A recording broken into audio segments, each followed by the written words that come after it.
Hello kids, do you know how plants make their own food? No? Well, this video elaborates the process of photosynthesis, by which plants make their own food.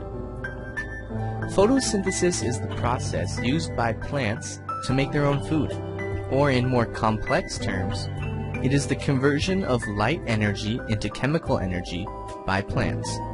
This chemical energy is used by the plants for growth and nourishment.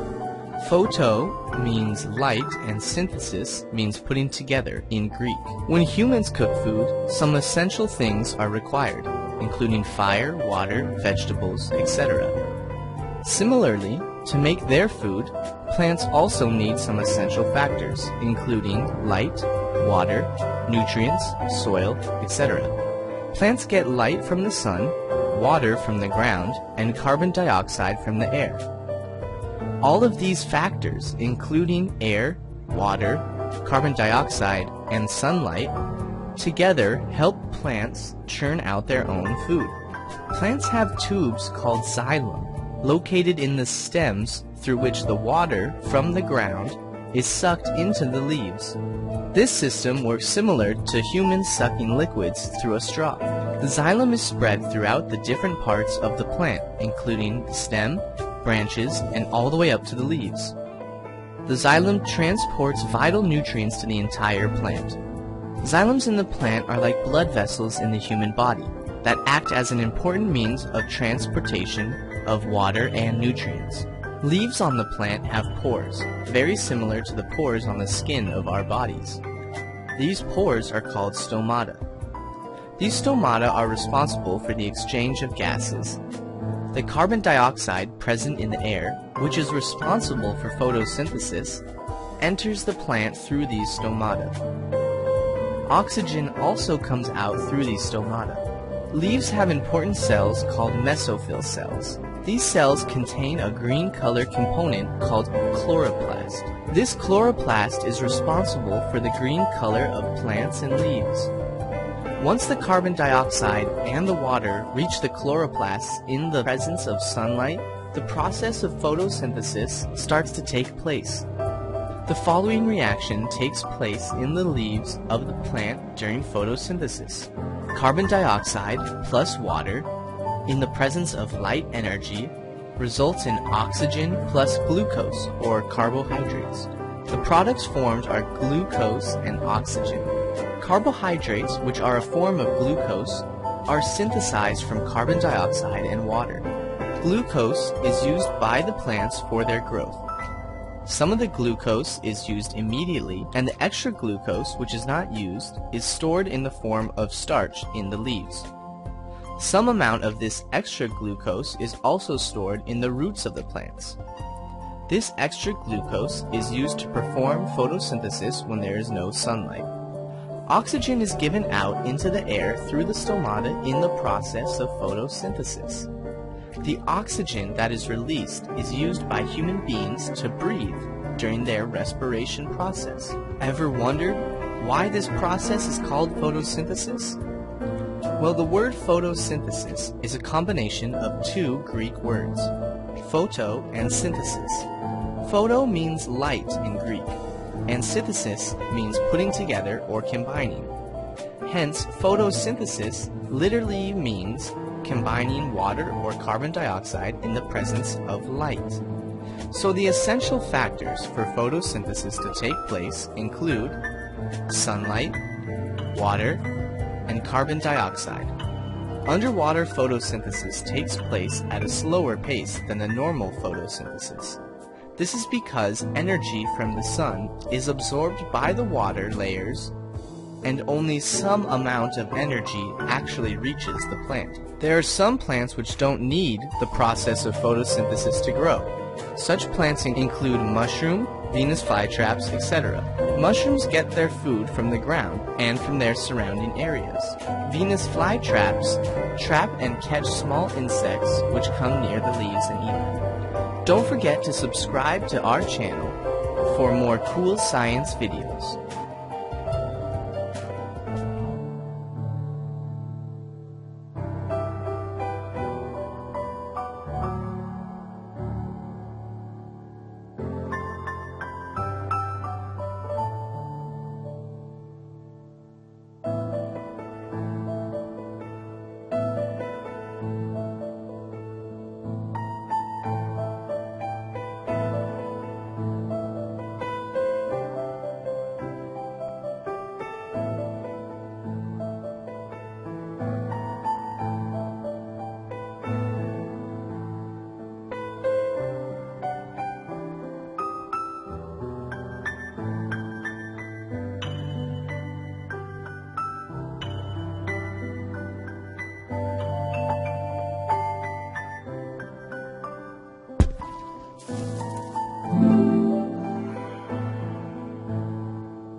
Yellow soybeans are not healthy soybeans.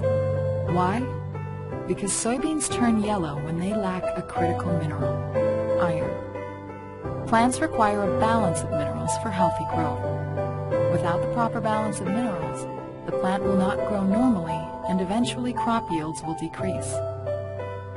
This in turn affects humans because a substandard food crop will be less nutritious. Minerals, such as iron, come from the soil. Depending on soil conditions, mainly pH, the mineral can be bound to a soil particle or soluble in the soil. This animation will focus on the reactions required to free a mineral from the soil, which makes the mineral soluble and available for uptake by the plant. In this example, we will follow the mineral iron as it makes its way into a soybean plant. To grow properly, plants extract iron from the soil. For this process to be successful, iron must be available in a soluble form. It cannot be absorbed by the plant without first being made soluble. But under certain conditions, such as high pH, most of the iron is bound to soil particles, and only a small amount is soluble and available to the plant. To make more iron available, the soil conditions must change, especially near the root surface. Here we see iron bound to soil particles. Unless this iron is released from the particles, the plant will exhibit iron deficiency stress. Soybeans are sensitive to low iron levels, which causes the plants to exhibit yellow leaves. This yellowing of the young leaves slows plant growth and reduces yield. Because of its chemical properties, iron is bound to soil particles when the soil pH is too high. The mineral remains bound until the pH is lowered. How can the plant lower the pH? pH is a function of the concentration of hydrogen ions. The more hydrogen ions, the lower the pH. Hydrogen ions can be produced by the action of the hydrogen ATPase family of proteins. When these are active, hydrogen ions are released into the soil and the pH drops. As the pH drops, iron is released from the soil particles and becomes available as soluble iron. Minerals have additional features that need to be considered for proper mineral absorption. In the case of iron, it exists in the soil primarily in the Fe3 or ferric state, but it must be changed to the ferrous or Fe2 state before it can move into bean or soybean plants. These plants have evolved a system that facilitates this conversion. Embedded in the cell membrane is a protein called FRO. FRO reduces ferric iron to ferrous iron at the root surface by transporting an electron from NADPH. Here, we have seen that the plant is capable of modifying its soil environment to increase mineral availability. This has a direct effect on the soil by decreasing the pH, thereby providing soluble ferric iron to the FRO protein. While this protein can convert ferric iron into ferrous iron, additional help is required to move the iron into the plant. Another protein, a ferrous iron transporter, also found in the root cell membrane, is needed to move the Fe2 into the root cortex. Part 2 of this animation will describe the action of this protein, as well as the mechanisms used by the plant to distribute the mineral to leaves and seeds.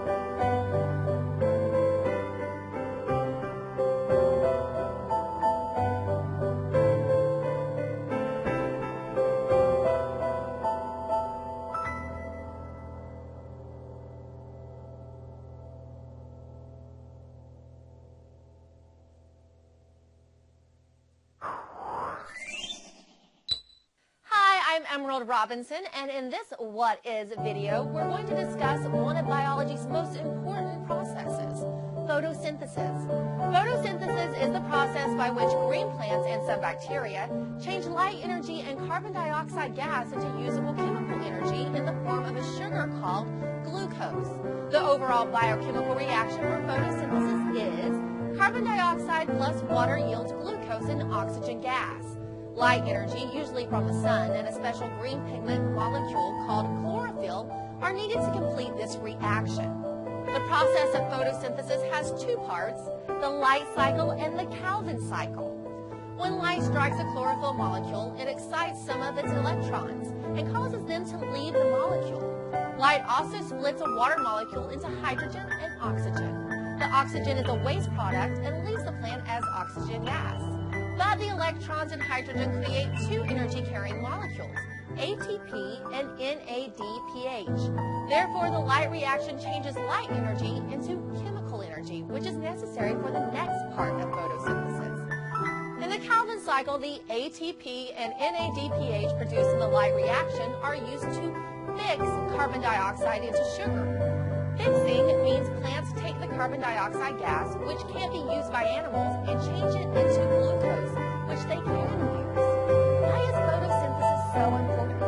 The ability to capture the energy of sunlight to make glucose puts plants at the bottom of the food chain, making them the primary producers of the energy needed for much of life on Earth. Even the waste product of photosynthesis, oxygen, is necessary for animals to survive. Hundreds of millions of years ago, the Earth's atmosphere was mostly carbon dioxide. Thanks to photosynthesis, there's now enough oxygen to sustain animal life. For thousands of how-to and advice videos on any topic, visit LuckySea.com.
Respiration in plants. Respiration and its initial steps. The breaking of carbon bonds of complex compounds through oxidation within the cell, leading to release of considerable amount of energy, is called respiration. Both aerobic and anaerobic types of respiration have a common series of initial steps termed glycolysis. During glycolysis, carbohydrates are converted into pyruvic acid. The pyruvic acid thus formed enters the mitochondria where oxygen and necessary enzymes are available. The pyruvic acid is finally converted into carbon dioxide and water. This sequence of events constitutes the Krebs cycle. The overall events of respiration are shown in these schematic representations. Glycolysis. Glycolysis is a common pathway for both aerobic and anaerobic modes of respiration. In this process, glucose undergoes partial oxidation to form two molecules of pyruvic acid. The entire process of glycolysis occurs in the cytoplasm of the cell. Note the various intermediate reactions which lead to the conversion of glucose to two molecules of pyruvic acid in the summarized representation. Krebs cycle. Krebs cycle was first elucidated by a British biochemist, Sir Hans Krebs, in the year 1937.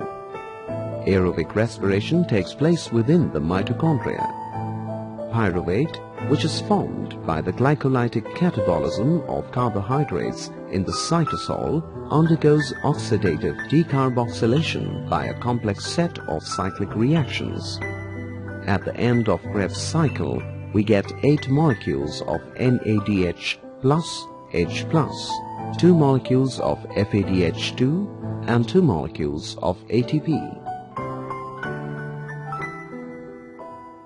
Difference between aerobic and anaerobic respiration. The oxidative breakdown of respiratory substrates with the help of atmospheric oxygen is known as aerobic respiration, whereas oxidation of respiratory substrates in the absence of atmospheric oxygen is known as anaerobic respiration. The differences between aerobic and anaerobic respiration is tabulated here.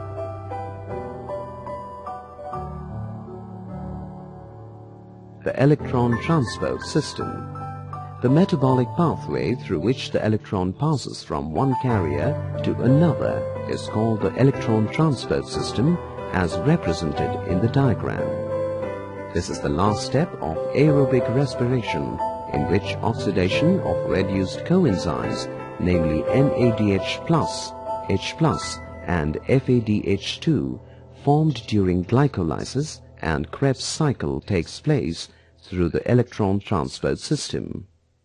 Oxidation of one molecule of NADH gives 3 molecules of ATP, while oxidation of one molecule of FADH2 produces 2 molecules of ATP.